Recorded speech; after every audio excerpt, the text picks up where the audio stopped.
Yeah, I mean, I think, to be honest, as happens with great, profound bereavement, I think initially just trying to reckon with that new reality is all dominating. I think, I think you're right. I think Rhaenyra is sort of paralysed at the start of the series. I think her grief about the murder of her son is sort of like a shock that just keeps restaging itself in her body, and so she's sort of wordless and voiceless and actionless because I think it's very hard to know what a future looks like, maybe, when you've lost someone so close to you. I guess I think what follows is actually something that is maybe quite vengeful. I think there's like a rage that follows, and I think maybe for the first time we see Rhaenyra allow rage to take command of her voice, which I think is quite different from the last series.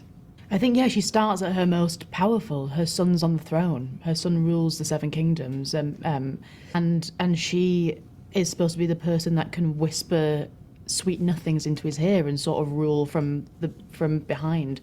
But as Aegon becomes more cemented on his Iron Throne, he sort of doesn't feel the need for his mother as much anymore, and so Alicent is feeling the isolation of the castle and her power ebbing away as the season progresses.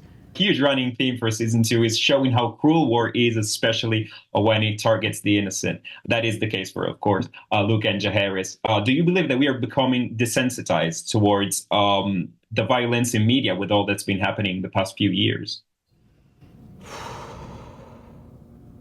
Yeah, I do. I do think we're desensitized to everything that is happening in the world at the moment.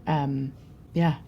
I mean, what's amazing is that we're all sort of going through it together and we're all in it together. So, like, it's not something that we're individually experiencing on our own. We've got a whole, troop of gorgeous people that we can turn to and be like, Yeah, shared existential dread is well, like it's a problem halved. It is. Problem halved.